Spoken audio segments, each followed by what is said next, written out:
Two games of playoff hoops on a Tuesday night. The Pacers are shockingly the first of the four teams to advance to the conference finals. The Thunder take a big win over Denver. Let's get into it all. My name is Shlomo Stark, My name is Levi Jacob. and this is the NBA Daily Recap in 15 minutes or less.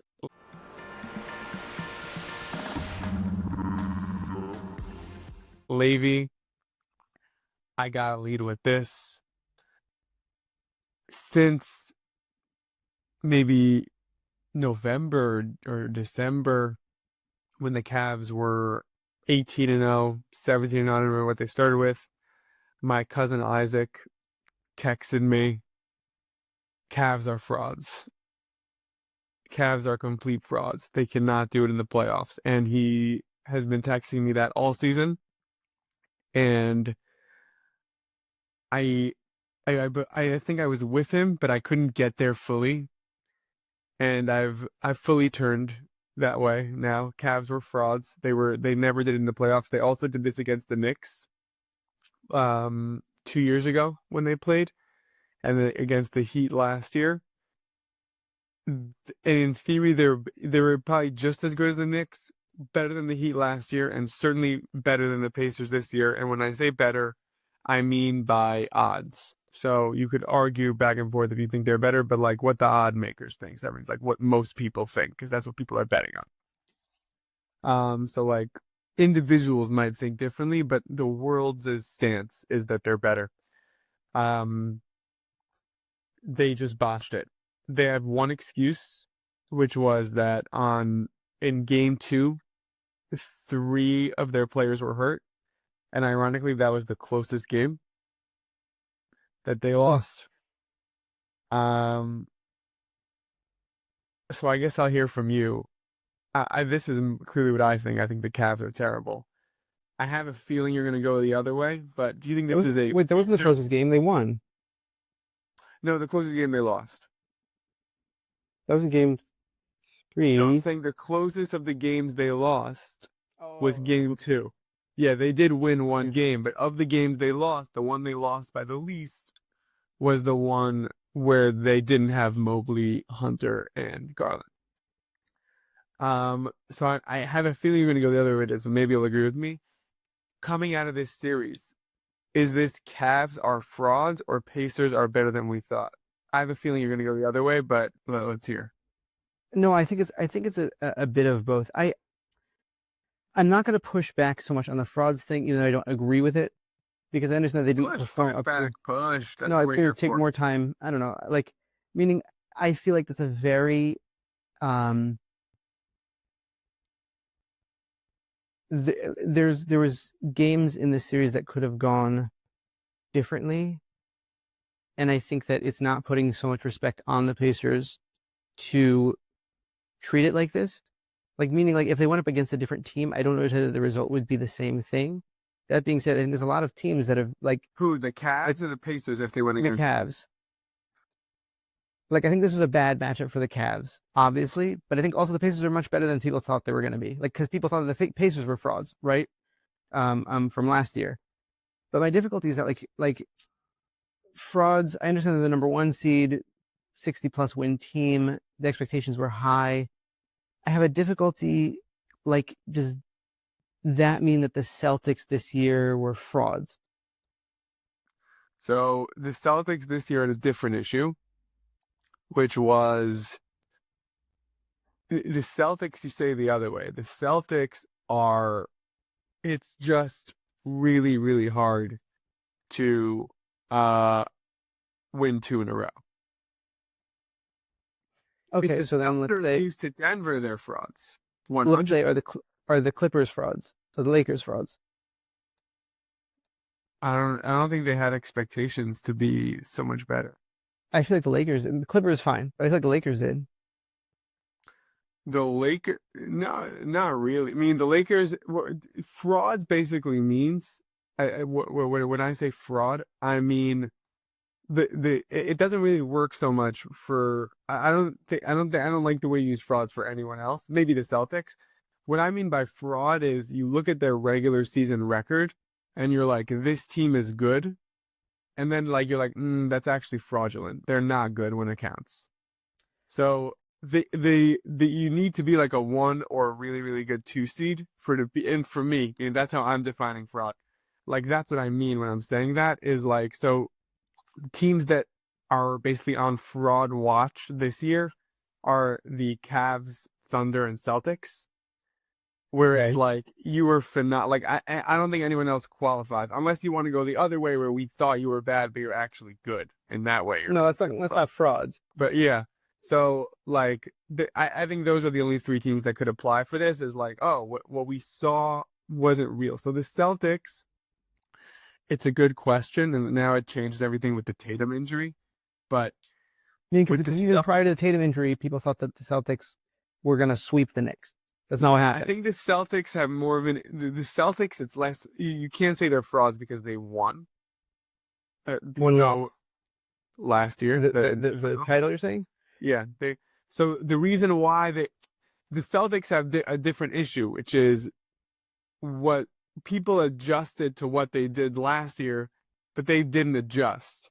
Right. That doesn't mean that they were fraudulent. It just means they didn't like adjust well to this year, right? They just can't like I think if the Celtics just switched up their game plan and stopped shooting threes, they would have won this series in 5. Like this was I blame Missoula mostly for their loss, which is just because he's the one who tells them Well, he makes adjustments. threes. Yeah. Like so, and you see him like frantically like doing like some moves like with so I don't so I don't but someone could disagree with me. I don't think the Celtics are frauds. I think if the Thunder lose to Denver, they might be frauds, but again, That's what I'm saying. Like it's just damn, it's very hard because it's a very particular camp to be in with particular criteria. yes. Like also the reason why the Thunder why the Thunder have a better case to not be frauds than the Cavs is they're losing to Jokic. Whereas Yeah. like But he's the I best think player in the world. Whereas the Cavs are losing to this team that nobody thought in any business being in the Eastern Conference Finals last year. And they're losing to a team that like has barely an all-star. They have the 12th best guy in the Olympic team. and Pascal Siakam, who was an all-star.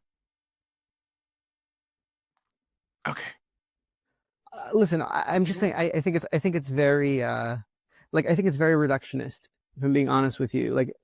So then let's get okay. I think it's reducing the you're not looking at the sum of its parts. You're looking at each piece of the Pacers individually, and I'm saying I think that the Pacers team basketball is really what holds it together, right? So that's why I want to transition then into the game. Because I actually watched Great. I watched this game. I watched it from start to finish. Okay, it finished at 4 o'clock in the morning for us here. All right, this is how committed I was to this game.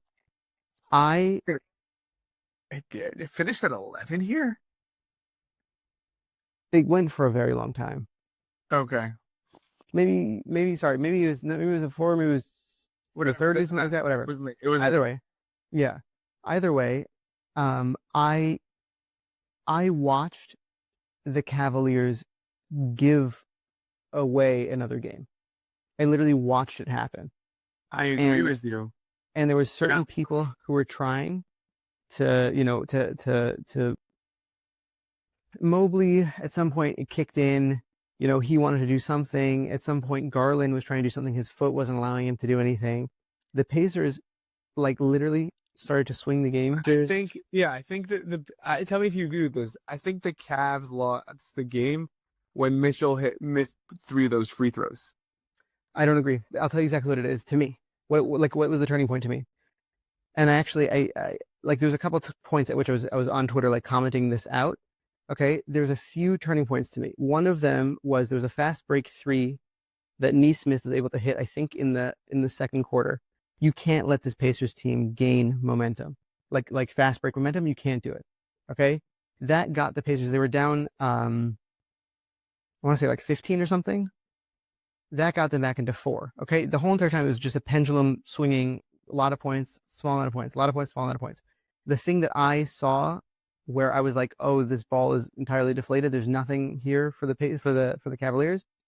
Was Donovan Mitchell on a fast break, walking down the court, and Miles Turner running after him and blocking the ball off the backboard with so much time to spare. That was in the third quarter. After they came back from halftime, and Donovan Mitchell went to before the half, Donovan Mitchell went to the locker room and then came back, and he was able to play still. They had nothing going. They had absolutely nothing going. Like you could feel that it was all of the energy was gone.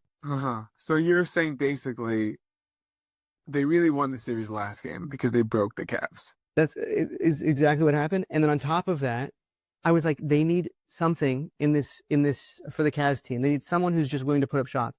I said, you know who they need? They need the real six man of the year. They need Ty Jerome. Put him out there. They finally sent him in the fourth quarter. I've never seen anyone who cares so much about six man of the year. Because like you love because you this, hate that this Pritchard one. Like I don't care. So like you're this just is like exactly why either. This is exactly why. They didn't start to try to win the game until Ty Jerome came in and hit 2 threes. And they didn't stop. I feel like what you're doing now is proving that the Cavs are frauds because they did exactly what a fraudulent team would do, which is perform really, really well when there's little to no pressure. But when the pressure comes and time to show you're actually a good team, they completely lose it mentally and give up.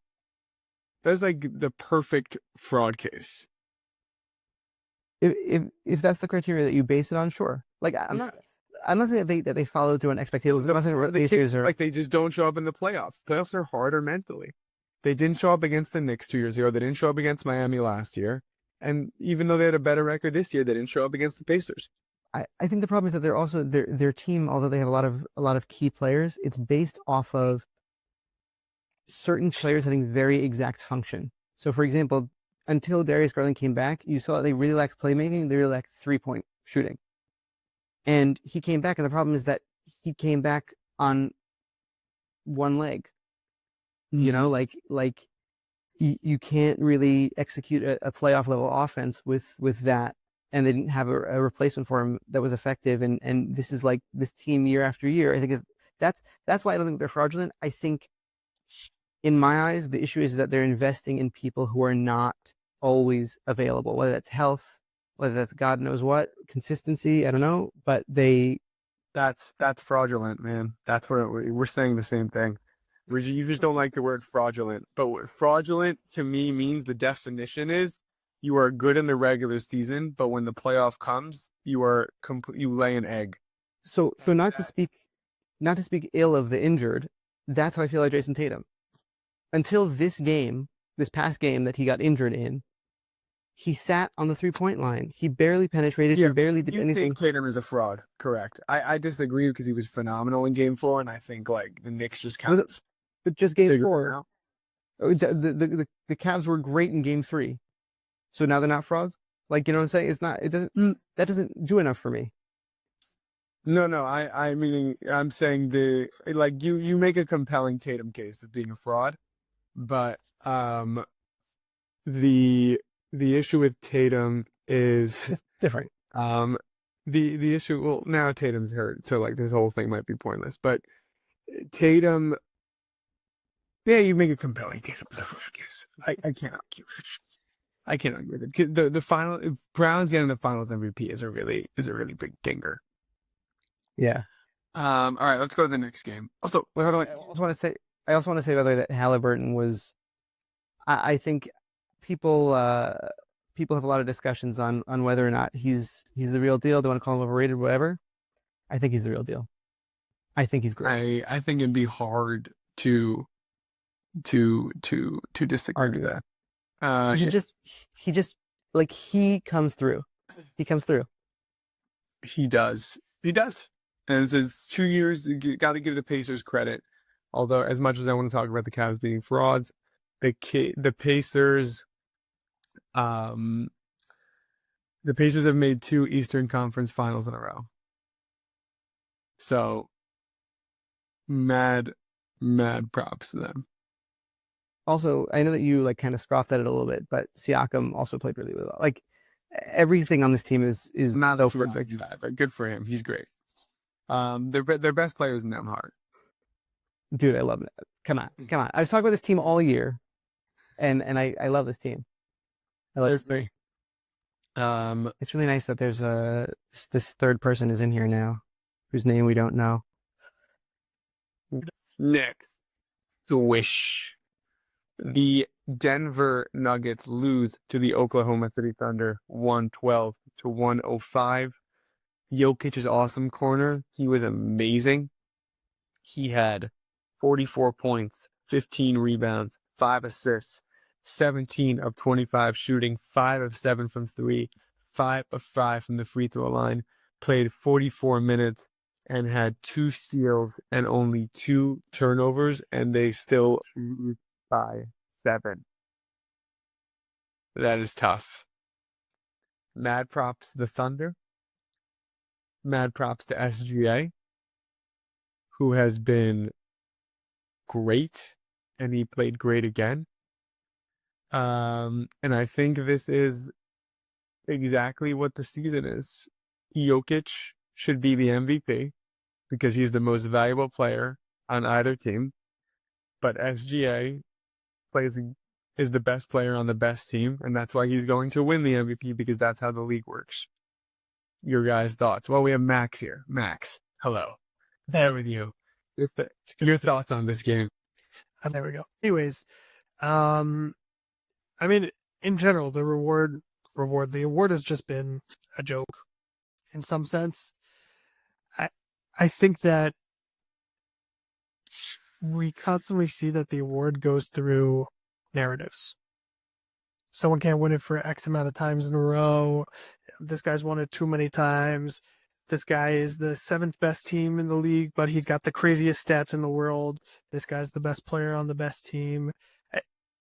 The award has gone like in all different ways at all times, and I don't know if we can really say any which way of how it goes. When Russell Westbrook won the MVP, he was not the best player on the best team. He just put up crazy stats. So I do believe that Jokic should win it. I think he's proven that he is by far the most valuable player in the league. The question is how to really put that into an objective value. You can say that per PR, player efficiency rating, however you say it, should be the way to determine it. But name me one person that understands what it is. Do you guys know about Ristillo's thing about MVP? Like the word value? No, as you say. He's like, people are like so dumb. He's like, people are so not. He doesn't say that. I added the dumb part, but you were like, hey, wow. He says people like are trying like try way too hard to think about the word value. They're like, what is value? What is the difference between value and best? He's like, they were just 2 white dudes in the 50s who were trying to think of a name of their award, and they're like, MVP? Yeah, that works. Like what they meant was best player. Like he's like, everyone's like, no, it's not called the best player award. It's called most valuable. And he's like, it means best player, dude. Like. He's like that's what the 2 white guys in the 50s meant when they created the name of this award. And like I just think it's so funny when people are like, you might be the best player, but this guy's most value, like Rustilla's take on that is phenomenal. Yeah, it's weird because like also if you like the way in my mind that it would work more often is if you look at like on-off numbers, but like then like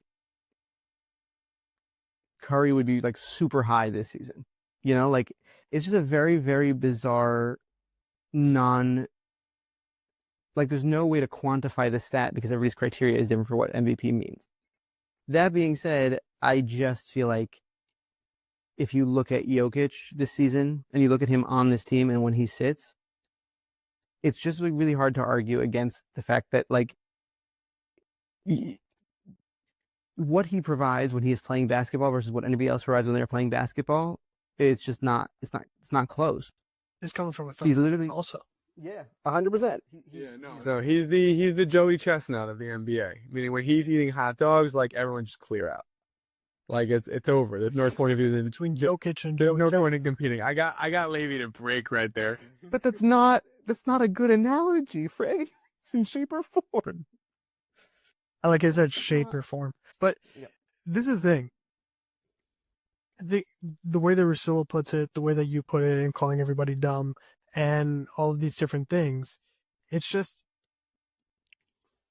I really think the award is when you open your eyes and you turn on a screen and you watch a game, who do you think is the best player in the league?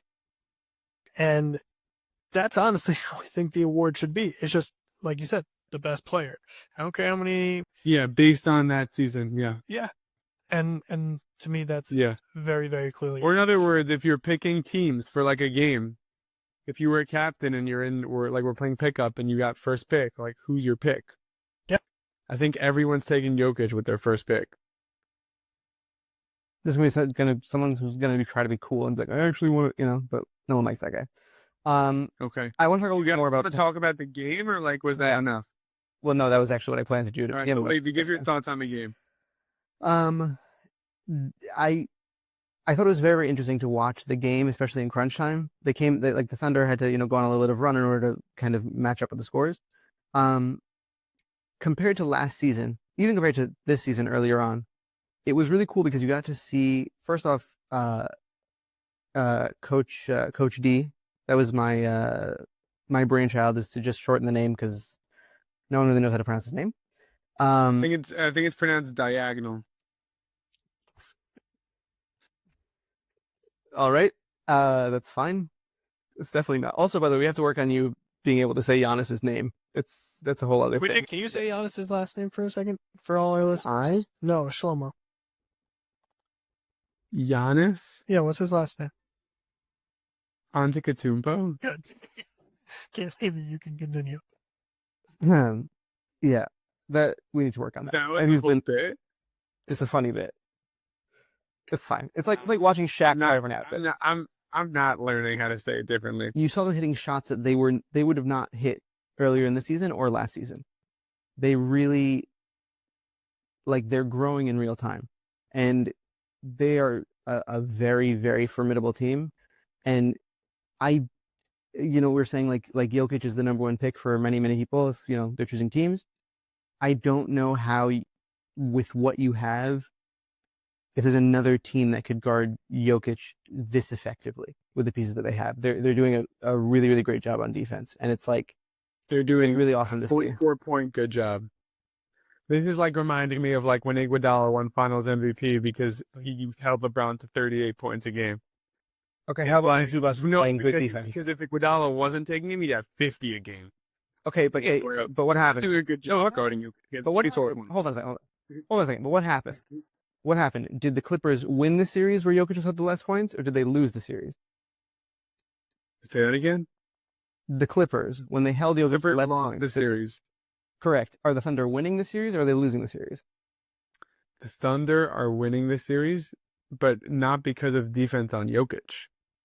They're winning because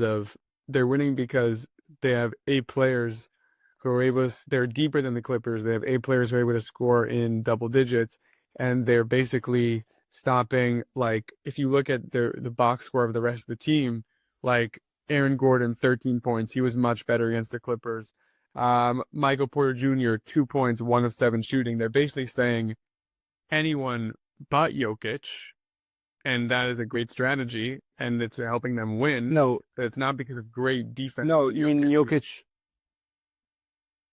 No, it's team defense. That's what that is. Meaning, it's more of a they're defending against the system that Jokic is, not the player. That's all I'm saying.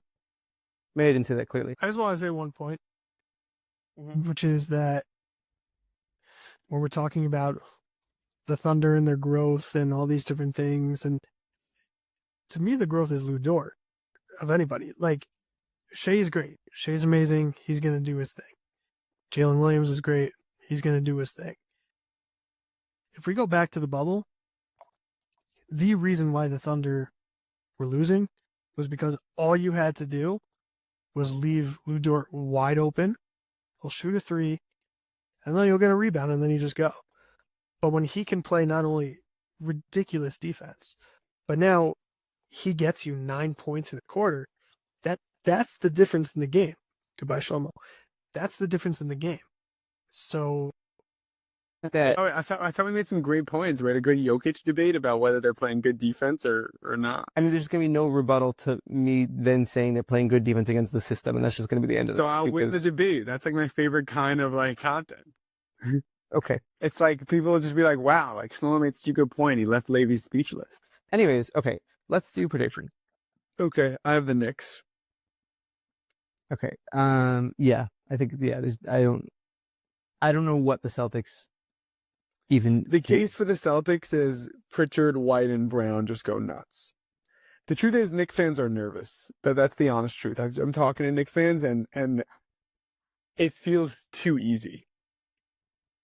Like, I we like you know it what? more. I agree. We like it more when we're like the underdogs and when counts us out. Like now, it's like, oh no, like it's ours to lose now, which is a money. Yeah. I actually don't like being in that position. Like I even told you before the series started, I was like, I love where the Knicks are at now. Like if we lose to the Celtics, we're expected to lose, and if we win, I could not be happier. And now we're finally in a place where if we lose, it's like an all-time disappointment.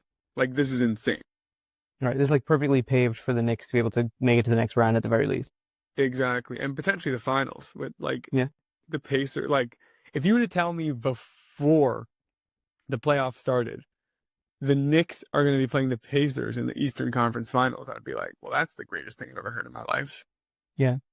I think that the Knicks are actually a very, like, I think it's a fun matchup that I think that the Knicks actually do have a little bit of an advantage on. I don't think on defense they're going to like fast enough for the Pacers, but I think if the Knicks play hard, they're going to win. If they play like they've been playing this whole series, they're going to win. I'm worried they might get a little too confident. I think the flip side of that is I think they have a little bit of a chip on their shoulder from last year. So And let's hope they step on the Celtics' throats tonight. But I think we're both predicting that's going to happen as well. Yeah, I think that this is going to be Jaylen Brown's best game of the season of the series. That makes sense. That makes sense. It's not a bad call. Okay, and do we think the Timberwolves are just winning in 5? I think that if Ant can play like Anthony Edwards, then yes. I think if he doesn't play like Anthony Edwards, then I think that the Warriors are going to win this because they just find a way. I don't know what it is. Like, it's very weird, but they just find a way. That's a cop-out answer. You basically said if Anthony Edwards plays well, they win. If they don't, they won't. That's pretty obvious. What is your prediction? Do you think the Timberwolves will win or the Warriors will win? I think the Warriors are going to win. Ooh, you're predicting Anthony Edwards does not show up. I'm predicting a Timberwolves win. I think the Timberwolves can really beat the Thunder. That's been my takeaway of the second round. The Thunder seem beatable to me. Like I think the Timberwolves are better than Denver, and Denver is giving the Thunder a run for their money. So now I think the Timberwolves can beat the Thunder. I thought the Thunder would destroy everybody, and now that I'm seeing Denver destroy, giving the Thunder, their series 3-2. I think I'm really going to enjoy a Timberwolves Thunder series, I thought that Denver is exactly what would be a kryptonite to the Thunder, meaning the big physical presence of Jokic and also being able to facilitate in the shooters and whatever. Like literally, that would be like the Thunder's kryptonite, and they've managed to do a good job. I'm not really so worried about the Timberwolves, honestly. Ooh, I like it. I guess we'll find out. Okay, that was the basketball daily recap in 15 minutes or less. I want to thank you, Levi, for co-hosting, for producing, and for being so patient with me, even though I can be very annoying to deal with. I want to thank you, Max, for coming on and sharing your thoughts of wisdom with us. And I want to thank you for listening. See you tonight in Boston.